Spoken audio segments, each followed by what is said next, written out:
The cold rain hammered the flagstones outside the Lynch estate, and it hammered on Claire's ramrod straight back. She'd been kneeling out there for 3 hours, all to break off her engagement to me. Claire's parents had gone from initial fury to a pained reluctance. Now, they were just sitting in the living room, hashing out damage control with my own parents. I knew my moment had arrived. Everyone in our circle knows about the merger, the marriage. If we call it off now, don't we become a laughingstock? I began, my voice quiet but sharp enough to slice through the anxious atmosphere. Mrs. Lynch's face tightened with humiliation. What else can we do? Claire, she won't go through with it. We can't exactly drag her down the aisle. If Claire won't do it, I said, setting my fine china teacup down with a crisp clink, my gaze sliding nonchalantly toward her father, then we find someone who will. Surely she isn't the only unmarried woman in this generation of the Lynch family? Mr. Lynch's head snapped up. The eyes behind his glasses were sharp, pinning me. You're talking about Serena? Serena Lynch, the patriarch's late-in-life daughter. Technically Claire's aunt, but only a year older than us. Right now, she was on a piano tour in Europe, hailed by critics as a once-in-a-century talent. What very few people knew, however, was that this brilliant, radiant pianist was mute. If she weren't, there's no way old man Lynch, with his archaic, tyrannical worldview, would ever have allowed his daughter to parade herself on stage like a show pony. Hearing her name, I had to fight the smirk that threatened to split my face. I settled for a look of reluctant concession. Since you brought her up, Mr. Lynch, I suppose I can agree. We can't let both families be publicly humiliated. Before a single objection could be raised, I had my phone out, dialing my assistant, Alex. Leak it to the press. The Croft-Lynch engagement is on, but the bride is Serena Lynch. Yes, immediately. The commands were issued with such finality that both sets of parents were left speechless. By the time I stood to leave, practically pushing my own parents out the door, I hadn't left them an inch of room to argue. Stepping out of the grand entrance, the cold, damp air hit me. I glanced over at Claire, still kneeling dramatically in the downpour, and subtly flashed her an okay sign. A flicker of mischief lit up her eyes. Of course, this whole public spectacle, this primetime melodrama, it was all my idea. I was the one who taught her how to play the part. As the only child of this branch of the family, they weren't about to let her actually catch pneumonia and die for her art. When she first told me she was in love with someone else, I'll admit I was annoyed at being used as a placeholder. But I was more than happy to help her out, and in doing so, pave a little path for myself. Claire had slapped me on the shoulder, ecstatic, when I first laid out my brilliant plan. Julian, you're a genius. I didn't know you had so many terrible ideas. I'd brushed her hand off my suit. Just remember, I said coolly, from now on, you don't call me Julian. What do I call you? Uncle Julian. The look of petrified shock on her face was all the reward I needed as I stepped out into the rain. At our usual coffee shop in the Loop, my best friend Leo Vance listened to my new engagement news and nearly sprayed his Americano across the room. You're kidding me, Croft, he choked out, eyes wide. She's been hiding out in Europe for 2 years, and you're still not over her? Leo didn't have to remind me. I was painfully aware that Serena had been avoiding me for exactly 732 days. The memory of that summer hit me like a physical blow. The fireworks from our high school graduation party were still echoing in my ears when I'd cornered her, letting years of pent-up feelings pour out in one clumsy, desperate confession. And Serena, who had always been nothing but gentle and patient with me, rejected me. It was the first and only time she'd ever been so brutally direct. From that day on, she built a wall. Any party, any event, any gathering where I might be present, she'd decline. For 4 years of college, she was a butterfly, always flitting just beyond my reach. Until senior year. Fueled by too much whiskey after a party, I stormed into her apartment, backed her against a wall, and kissed her. My only thought, the only thing that mattered in that liquor-soaked moment, was that Serena's first kiss had to be mine. At first, I felt her give in, her hesitant response igniting a fire in me. Just as I thought I could push further, that I might finally have her, she flinched as if burned, shoving me out the door with all her strength. A few days later, she was gone. A scholarship at a conservatory in Vienna. No would-be. Not a single word. She just left me standing there like a fool. And your parents, they didn't kill you? Leo asked, gesturing gingerly toward my head. I gave a bitter laugh, tapping my forehead. See this? Almost had a whole new part in it last night. Leo leaned in, squinting. I don't see a scar. Who said there's a scar? I'm saying my old man almost took my head off with a crystal ashtray. Leo rolled his eyes and smacked me on the forehead. You deserved it. I winced, but my mind was clear. My parents' disapproval was nothing new. In their eyes, a woman who couldn't speak could never be an asset to me in the corporate world. But I wasn't a kid anymore. I didn't need anyone to prop me up. My marriage was my decision. Mine alone. Ding. The iMessage notification was jarring. On the screen, a name that had been dormant for over 700 days lit up. Serena, are you okay? 3 simple words. A stone dropped into a stagnant pool, sending ripples through my entire being. She must have only heard the gossip about my broken engagement. She didn't know the lead actress in this drama had already been recast. A sly thought took root. I didn't type a reply. Instead, I brought the phone closer, speaking in a deliberately low, dejected tone that I knew Leo could overhear. It's fine. Don't worry about it. Then, I swiped my thumb and sent the voice memo. Almost instantly, my phone began vibrating nonstop. Julian, what's wrong? Don't be sad. You're a wonderful person. It's not your fault. You deserve better. Are you still upset? Please just answer me. Message after message flooded in, each one carrying that distinct urgency of hers, a frantic concern I could feel even through the screen. A warmth I hadn't felt in years spread through my chest. For a second, I was a kid again, hiding in the garden of my grandmother's house. My parents had moved overseas to expand the business, taking my older sister with them, but leaving me behind.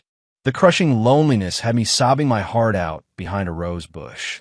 And then she was there, a tiny Serena, stumbling toward me, her small hands flying in a flurry of signed words, trying to comfort me.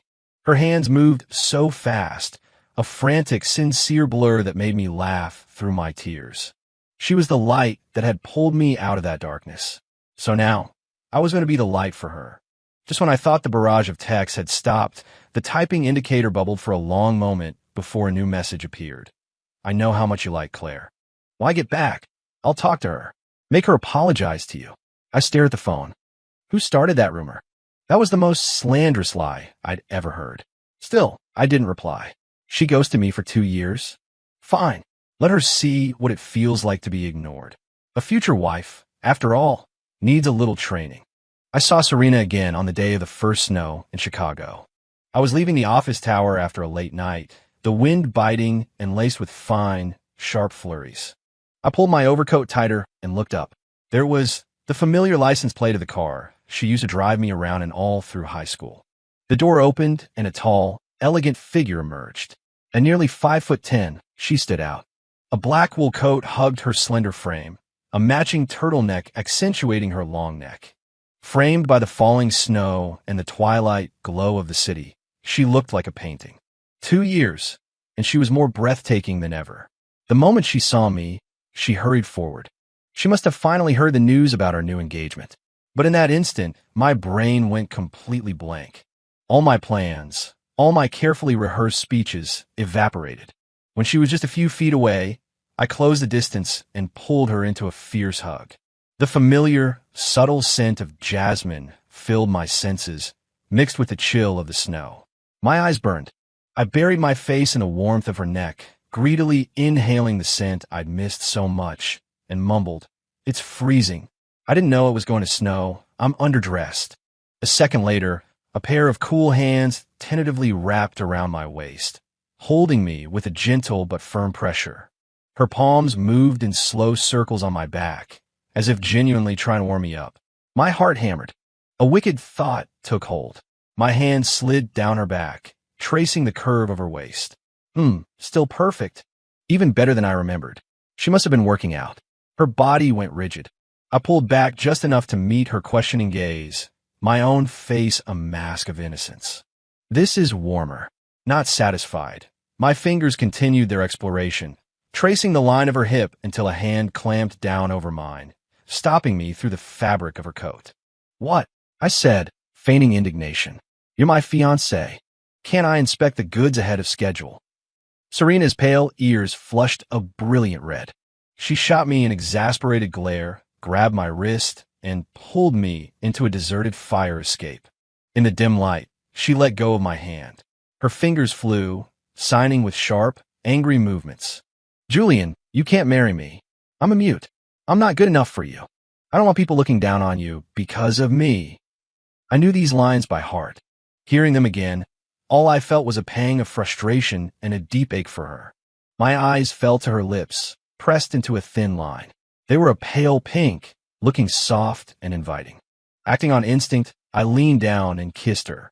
The touch was soft and cool, and it ignited every bit of my pent-up desire. Serena's eyes widened in shock. She was frozen, but she didn't push me away. A wave of pure joy washed over me. I deepened the kiss, leaving no room for retreat. I wasn't that reckless kid anymore. 10 years of waiting, of wanting, had taught me one thing. The only way to counter her retreat was with a more aggressive advance. You've been avoiding me. I murmured against her lips, my breath hot on her flushed skin. Why'd you stop? Her cheeks were so red they looked painted. She stubbornly turned her head away, looking for all the world like a helpless maiden being harassed by the town villain. I was overcome. I leaned in to capture her lips again, but she tilted her head back. Improvised, nibbing gänzlich her delicate teen. Ah! She gasped, her eyes flying wide with a mixture of shock and indignation. She looked like a startled fawn. She was embarrassed, but I was thrilled. That reunion ended with Serena fleeing the scene. For the next few days, she went back into ghost mode. Texts unanswered, calls ignored. This time, though, I wasn't worried. She had a few more dates left on her U.S. tour, and the primary sponsor was me. She wasn't going anywhere. In the dim, pulsing light of a West Loop bar, I watched Leo swirl the ice in his glass. He was known in our circle as a notorious womanizer. Leo, I said, taking a long pull of my bourbon, my voice edged with defeat. What the hell do I have to do to get through to her? After hearing my latest update, Leo let out a short, cynical laugh. From the sound of it, talking isn't going to work, he said, leaning in conspiratorially, a foxy grin on his face. You're going to have to sleep with her. Leo's plan was as simple as it was insane. I would pretend to get drugged at a bar, lure Serena in to rescue me, and then let nature take its course. I scowled at the sheer stupidity of it. Dude, you want to win? You have to play dirty. Leo slapped my back, exasperated. Stop being such a wuss. This is your shot. Don't blow it. The bourbon and a surge of desperation made a dangerous cocktail. I slammed my glass down. Fine, let's do it. But if this doesn't work, I paused, steeling myself. Then I'm really, truly done with her. Leo snorted. Please, you're only fooling yourself, Croft. Serena could look at you, and you'd hand over your soul. My face burned. I couldn't even argue. When Serena got the call and rushed over, I was artfully slumped on a velvet couch in a private booth, brow furrowed, my breathing shallow and labored. Leo played his part perfectly, whispering a frantic, abbreviated story in her ear about someone slipping something in my drink. Then, he made his escape. Look, Serena, I got a family emergency. I gotta go. Can you take care of him? Before Serena could even protest, he was gone. Through the haze of my drugged state, I felt a pair of cool, surprisingly strong hands lift me up, a soft body bracing me. On pure instinct, I hooked an arm around her neck, buried my hot face in the fragrant curve of her shoulder, and mumbled her name over and over. Serena, Serena. My other hand began a restless exploration of her back. Her body tensed, and she tried to pin my wandering hand. If I were sober, her strength and training would have made it easy for her to handle me. But as a helpless victim, she was at a disadvantage, forced to let me cling to her like a giant koala as she stumbled toward the exit. A few accidental grazes left her breathless and unsteady. I thought with a grim sense of satisfaction, I'm a terrible person. The moment we were in the back of her car, Serena hit a button and a privacy divider slid up, shielding us from the driver. In the enclosed space, the air grew thick with our ragged breaths. I sagged against her like a man with no bones, feeling the frantic, hammering beat of her heart against my side. Serena, I whispered in her ear, my voice a broken, desperate rasp. I'm so hot. Help me. I didn't give her a second to think. I crushed my mouth to hers. This wasn't a gentle exploration. It was a forceful, desperate claim, my tongue parting her lips, conquering her mouth. At first, she resisted, but under my relentless assault, her faint struggles melted away. She began, clumsily, to kiss me back. Just as my lungs began to burn, I started to pull away, but a small, cool hand clamped onto the back of my head, holding me in place. It was as if some dam inside her had broken. Serena took over, kissing me back with a fierce, almost brutal intensity. This kiss was deeper, wilder, more desperate than anything I had initiated. It was a volcanic eruption of long-suppressed passion, devouring and demanding. My eyes flew open. For a split second, I honestly couldn't tell which one of us was supposed to be the one who'd been drugged. Before I could process it, her cool fingers were my shirt, undoing buttons with a speed that sent a shiver down my spine. Lost in the haze of passion, I thought I had won. "We're here, ma'am." The driver's discreet voice through the intercom was like a bucket of ice water. Serena shoved me away, so hard I almost got whiplash. Bang! My hand slammed against the hard edge of the doorframe. I bit back a cry of pain. In my head, I cursed the driver's impeccable timing. Serena was breathing heavily beside me, frantically trying to fix her disheveled blouse. After a moment, she seemed to compose herself. She smoothed down my own rumpled shirt, then helped a weak and unsteady me out of the car. I kept my eyes squeezed shut, leaning my full weight on her, terrified that if our eyes met, she'd see the clear-headed lucidity in mine. I felt myself being half-carried in her master bedroom, and I fought back a triumphant grin. Success! The next thing I knew, the world was spinning. Splash! Bone-chilling water engulfed me. I sputtered, sucking in a mouthful of cold water, my eyes flying open. I was in her enormous bathtub, and Serena was standing over me with the shower head, blasting me with an unforgiving stream of icy water. "Serena, are you insane?" I roared, all pretense gone. Seeing me awake and lucid, Serena's tense shoulders relaxed. She turned off the water, and her hands flew. "The doctor will be here any minute. Just hang on." "A doctor?" "No." I scrambled out of the tub, soaking wet, and grabbed her wrist. "You can't call a doctor." She stared at me, her expression a mixture of confusion and reproach. I wanted to find Leo and shove his terrible, moronic, romance novel-inspired plan right back down his throat. What kind of woman calls a doctor in this situation? Finally, under Serena's increasingly frigid gaze, I hung my head like a defeated dog and confessed everything. When I finished, her face was a stone mask. Her eyes were as cold as a Siberian winter. Without another glance, she turned, walked to her study, and slammed the door behind her with a resounding bang. The sound made my heart jump. I stood there like a scolded child. I could act like a cocky bastard around her all day, but the second she got genuinely angry, I didn't dare breathe. Her silent fury was just as terrifying as my sister's verbal assaults. Minutes ticked by. Nothing. I pressed my ear to the cold wood of the door, but heard only silence. "Serena?" I knocked gently, my voice softer than I intended. "Are you okay? Are you still mad?" Only silence answered. Just as I was starting to panic, wondering if I should break the door down, the housekeeper, Mr. Roberts, appeared. "Mr. Croft," he said with a kind smile, handing me a dry towel. "Ms. Lynch just messaged me. She asked me to show you to the guest room." I glanced worriedly at the closed door.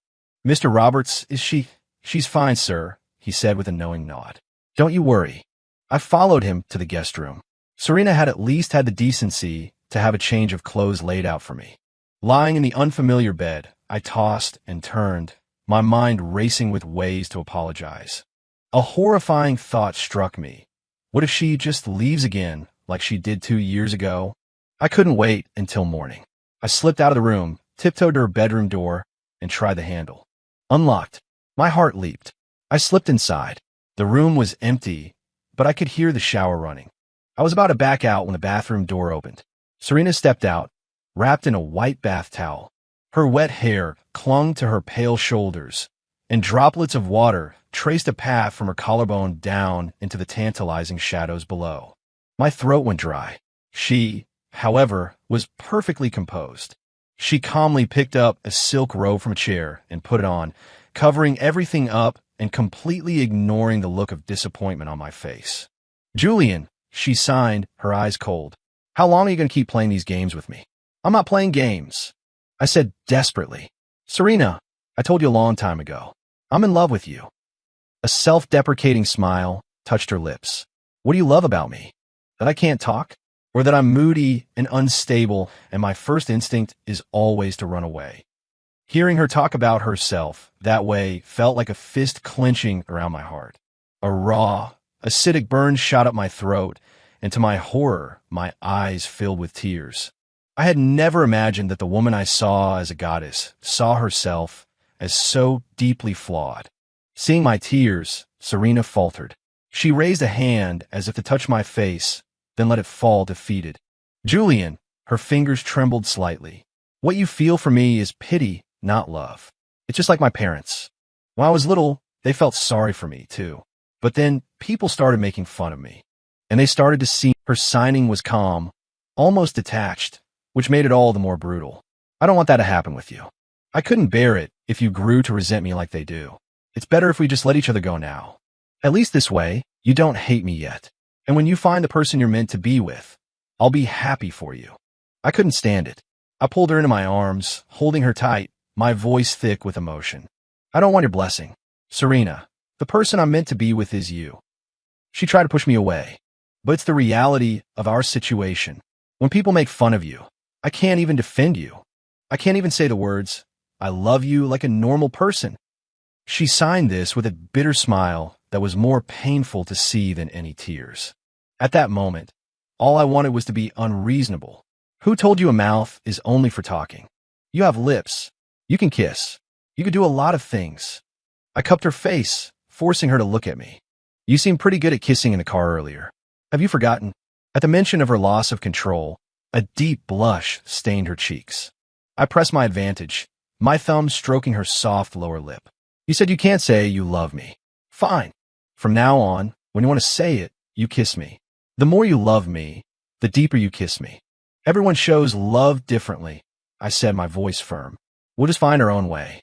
That's all that matters. Serena looked at me, and I saw the ice in her eyes begin to melt. She let out a barely audible sigh and gently pushed at my forehead. What have you been learning these last 2 years? All this nonsense. I grinned, feeling like the cat that got the cream. I've learned a lot. You'll find out eventually. Back then, after she'd pushed me away and fled the country, I convinced myself it was because my kissing technique was terrible. I'd even swallowed my pride and asked Leo for help. Without a word, he'd sent me a link to a cloud drive with dozens of gigabytes of educational material. My theoretical knowledge was now off the charts. I felt dangerously competent. That night, I shamelessly used the excuse of not being able to sleep in a strange bed to stay in Serena's room, curled up against her. Her faint jasmine scent was the best sleeping pill in the world. I woke in the middle of the night to find her side of the bed empty, though it was still warm. I got up and saw a sliver of light from under the study door. Figuring she wouldn't be back, I lay down again, a pang of disappointment in my chest. But a few minutes later, the mattress dipped. A warm body, carrying that familiar scent, carefully slid in behind me and wrapped an arm around my waist. My heart burst into bloom. I immediately rolled over and locked her in my arms. You know, I murmured against her ear, which was already turning pink. You wanted to sleep with me just as much as I wanted to sleep with you. You big fake. Her body stiffened for a second, but she didn't pull away. In the darkness, I felt the corners of her mouth curve into a smile. For the next few weeks, I stuck to Serena like glue. She was rehearsing for her tour, often not getting home until late. I'd wait for her on the couch, fighting sleep, and usually failing. Mr. Roberts told me in private that Ms. Lynch was smiling more than she had in years. She used to sleep at the rehearsal studio when she was busy, but now, no matter how late, she always came home. I knew the ice was melting. But then one day, she came home early and locked herself in the soundproofed music room, refusing to answer my knocks. A knot of dread formed in my stomach. I told myself to calm down, that maybe she just needed space. A short while later, I heard the familiar purr of a Rolls-Royce in the driveway. My sister, Victoria. Tori was leaning against the car, dressed in a sharp designer suit. When she saw me, she raised an eyebrow, her expression not angry, just resolute. You've been playing house long enough, little brother. It's time to come home. It had to be Serena. She'd called in the cavalry. She knew the only person in the world who could control me was my big sister. Sitting in the car, I kept looking back at the house. My sister scoffed. You really have it that bad for her? I nodded without hesitation. She went to her parents' house today, Tori said, her voice unreadable. The words were like an ice pick to the heart. I knew what that meant. Serena's parents saw her mutism as a stain on the family name. The things they said to her were 100 times more vicious than the words of any stranger. The fortress of confidence Serena had painstakingly built for herself had been reduced to rubble by her own family. The thought of her enduring their coldness and insults made my chest ache. Tori glanced at my reddening eyes, and for once, her voice softened. She reached over and ruffled my hair. If you love her, go get her. Don't be a coward. I've got your back. I whipped my head around, a flicker of hope igniting. Really? You're not like Mom and Dad. You're my brother. She cut me off, her tone laced with its usual protective authority. I'm in your corner. You do what you need to do. If the sky falls, I'll hold it up for you. She paused. Always. The sudden warmth made my eyes sting. I started to lean over to hug her, but she shoved me back by my forehead. I'm driving. Get off me. You're making it weird. Yep, that was the Tori I knew. The sentimentality had a 3-second shelf life. As I got out of the car, she stopped me. About when you were a kid, she started, her voice a little stiff. Don't blame Mom and Dad. They didn't leave you with Grandma because they didn't want you. They just didn't want you to have to struggle with us over there. I managed a real smile. I got over that a long time ago. Good, she said, her own face relaxing. Now, give me a few days. I've got a surprise for you. Guaranteed to take your relationship with that girl to the next level. I didn't have much faith in Tori's idea of a surprise, but I never, ever would have expected it to be this. I opened my bedroom door and was hit by the overwhelming stench of alcohol. And there, on my bed, tied up and passed out drunk, was Serena. I thought I was hallucinating. I backed out, took a deep breath, and went back in. She was still there. Not a hallucination. Her hands were tied behind her back. Her cheeks were flushed a deep, alluring pink from the alcohol. The top buttons of her normally pristine blouse were undone, revealing the elegant line of her collarbone. The sight sent a rush of blood straight to my head. My hand trembled as I dialed Tori's number. The background was loud. She was clearly still at a club. Tori, what did you do? Her voice was slurred but triumphant.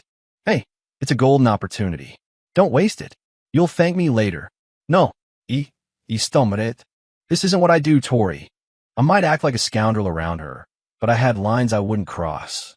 Tori just cackled. Oh, please, stop pretending to be a saint. The package has been delivered. The rest is up to you. Fine. She hung up. I stared at the vulnerable, unconscious woman on my bed, my mind at war with itself. After a long moment, I crept closer. Serena? Serena? No response. Her breathing was deep and even. Taking a deep breath, I reached out with a trembling hand to untie the silk scarf binding her wrists. The moment her hands were free, her long eyelashes fluttered. She slowly opened her eyes. At first, they were hazy and unfocused. Then, they landed on my face, and the fog cleared, replaced by an expression of heart-stopping affection. She threw her newly freed arms around my neck and pulled me down onto the bed with shocking strength. Her hot cheek pressed against my chest as she clung to me like a drowning person to a piece of driftwood. I froze, instantly raising my hands in surrender. Serena, it wasn't me. I didn't do anything. I swear. It took a few seconds for my words to register. She loosened her grip slightly, but didn't let go, her eyes wide and wet like a lost fawn's. Serena, I whispered, my voice cracking. Do you know who I am? I pointed to myself. It's Julian. The name was like a trigger. Her arms tightened again, nearly choking me. She nuzzled her hot face against my neck, her soft lips brushing against my earlobe. Boom! An electric current shot through my entire body. I didn't move a muscle. That night, I was a statue pinned to my own bed, held captive by a drunken octopus, and I barely survived until dawn. The next morning, Serena woke up in my arms. Our eyes met. The air solidified. It wasn't me. I surrendered immediately, throwing Tori under the bus so fast it left skid marks. I swear on my life, I didn't do anything last night. I didn't touch you. Serena listened to my frantic explanation with unnerving calm. But when I got to the part about nothing happened, did I see a flicker of disappointment in her eyes? Then she just nodded, signed a simple, "It's okay," and went into the bathroom. I had no idea what to think, and I was too scared to ask. A few minutes later, the door opened. Serena emerged, wrapped in a towel, her hair dripping. She walked right up to me, pointed to the bathroom, then to the water on her skin, and signed, "Towel. A new one." I blinked. She could have just gestured from the doorway. Why walk all the way out here? Still, I scrambled to find a clean towel and handed it to her, my eyes darting everywhere, but at her, afraid she'd think I was trying to take advantage. She took the towel, but just stood there. Just as I was about to ask if the color was wrong, she slowly turned and walked back to the bathroom. As she walked away, I caught a glimpse of her ears. They were bright red. This woman, what was with her today? Did she and Tori drink so much they short-circuited her brain? Given Serena's ambiguous behavior that morning and for the next few days, I was too nervous to push things. I settled for sending her pictures of my day, my morning coffee, the city lights from my office window, a goofy dog I saw on the street, just to stay on her radar. Tonight was Old Man Lynch's 80th birthday party. As much as I hated it, I had to show up with my family. I had assumed Serena wouldn't be invited and was secretly relieved she'd be spared the ordeal. But the moment we stepped into the ballroom, I heard the venomous words coming from the main table. "It's for the best that mute girl didn't come. Her being here is an embarrassment. How did the Lynch family produce such a curse? She'll be the death of me." The old man's voice was loud, filled with undisguised disgust. I stopped dead, my vision going icy. Years of suppressed rage found an outlet. I walked straight to the head table, ignoring the shocked stares, and stood before him. My voice wasn't loud, but it carried. "Then why aren't you dead yet?" Silence. The old man's cloudy eyes bulged. He pointed a trembling finger at me. What did you say?" I curled my lip, my eyes like chips of ice. "They say only the good die young. So with your spirit, you'll probably live another 100 years. But maybe try to develop some human decency in that time, so you can stop making other people miserable." If you ask me, Serena was the unlucky one, being born a Lynch. Stuck with your defective genes. If she'd been born into any other family, she'd probably be living her best life right now. So I leaned down, my gaze a weapon. If anyone owes anyone an apology, it's this family that owes her one. She doesn't owe you a damn thing, and you have no right to say a single word about her. The old man was shaking with fury. "Insolence! How dare you? Say that again." "I'll say it again." I straightened up, my voice rising. "You think this family got where it is because of your son? Go ask your international partners how many of them are doing business with you solely because of Serena's reputation as a world-class pianist. Her name carries more weight overseas than your entire corporation." From now on, I scanned the table, my cold glare landing on every shocked and guilty-looking Lynch. If I hear one more bad word about Serena, I won't be so polite. I was still seething. My eyes landed on the pristine white tablecloth, laden with extravagant food. I smirked and grabbed the edge of the cloth. Crash! The sound of shattering porcelain and gasps filled the room. Plates, glasses, lobster, everything went flying in a chaotic, messy heap. "Since all this fancy food can't shut your mouths," I said, dusting off my hands, my voice dripping with contempt, "then nobody eats." Ignoring the shouts behind me, I turned and strode out. My sister and parents seamlessly moved to block anyone from following. Outside, the cold air felt good.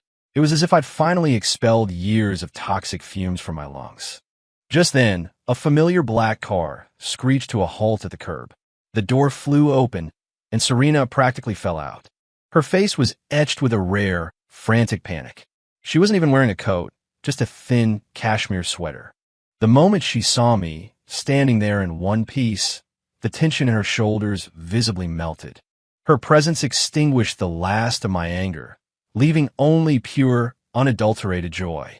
I grinned and waved, taking the steps two at a time. "What are you doing here?" I asked, beaming as I reached her. Serena grabbed my shoulders and gave me a thorough, head-to-toe inspection, her eyes wide with fear. "I heard you got into a fight in there," she signed, her fingers trembling slightly. "I was worried you were hurt." My heart melted. I spun in a circle for her. See? I'm totally fine. Better than fine. I told off that old tyrant and flipped his table. It was awesome. Before I could finish, a soft body crashed into mine, bringing the chill of the night air and her unique, comforting scent. Serena hugged me with all her might, her arms wrapped so tightly around me it felt like she was trying to merge our bodies into one. I was stunned for a second, then a slow smile spread across my face. I wrapped my arms around her, patting her back gently, soothing her. Serena. I rested my chin on the crown of her head, my voice low and soft. Stop being a Lynch, okay? Her body went still. Be a Croft instead, I said, tightening my embrace. Be mine. I'll protect you. See? You don't have to defend me. When people insult you, I can insult them back. My mouth is big enough for the both of us.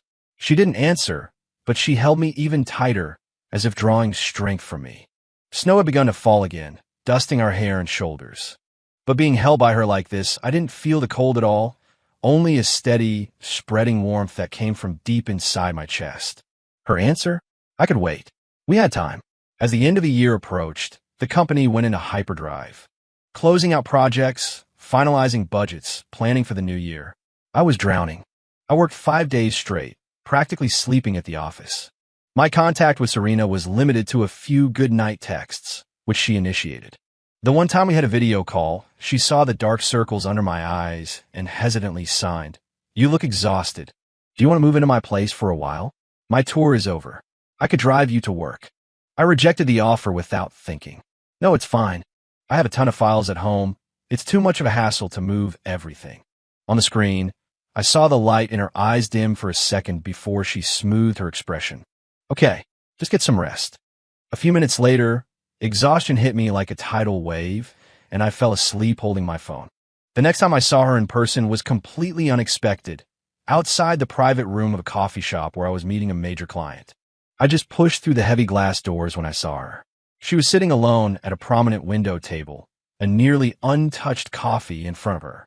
The pale winter sun illuminated her profile, making her look impossibly beautiful and remote.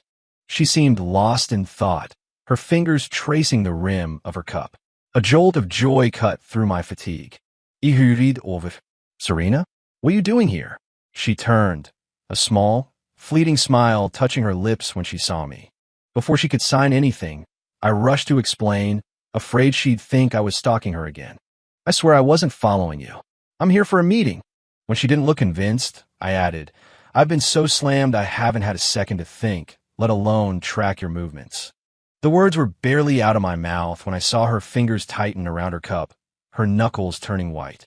Just then, the door to the private room opened. Julian, Mr. Lee is here. Coming. I called back, then turned to Serena. I've got to go. I'll call you later. I didn't even wait for a response before turning and following my colleague.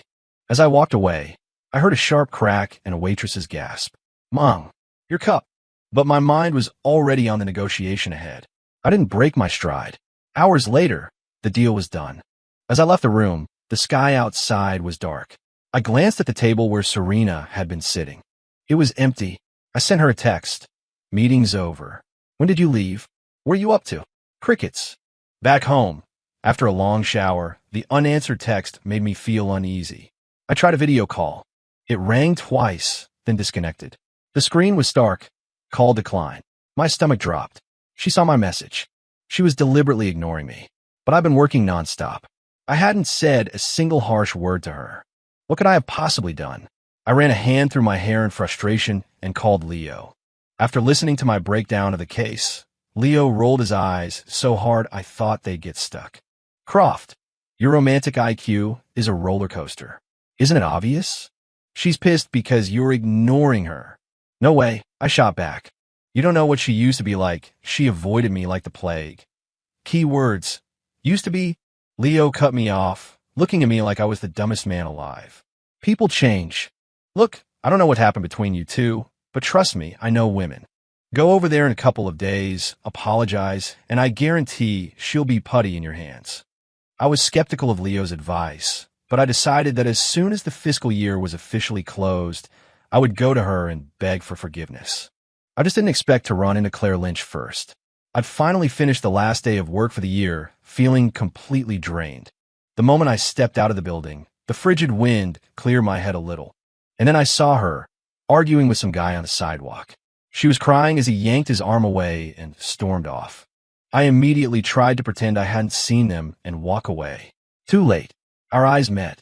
Awkward. "Julian?" Claire called out, her voice thick with tears. Half an hour later, I was in a 24-hour diner, listening to Claire sob her story. I fell asleep during the movie. I only made him wait 4 hours at the theater," she wailed. "Is that really a reason to get so mad? It isn't, right?" I took a long sip of my ice-cold Coke. "No, you're right. You shouldn't have gotten mad." Claire's eyes lit up. "If it were me," I added conversationally, "I just would have slapped you twice. Much more efficient." Claire stared at me, speechless. "So what do I do now?" she sniffled, looking at me with pleading eyes. "How do I get him to forgive me?" "Don't ask me," I said, holding up my hands. "I'm not getting involved." Claire immediately switched to whining. "Julian, come on, help me. You're the one with all the crazy ideas. You helped me with the engagement thing. You have to have a plan. Please, Uncle Julian." That last part, drawn out and wheedling, tickled something deep inside me. I fought to keep my expression serious. "Unsleep, Julian," she sang, seeing my resolve weaken. I cleared my throat, trying to sound stern. "Fine, but just this once. The happiness of the younger generation is something I, as an elder, take very seriously." I told her that, short of a major screw-up, most boyfriends were powerless against a surprise kissing offensive. Grab him, ignore whatever he's saying, and just kiss him. Kiss him until his brain short-circuits.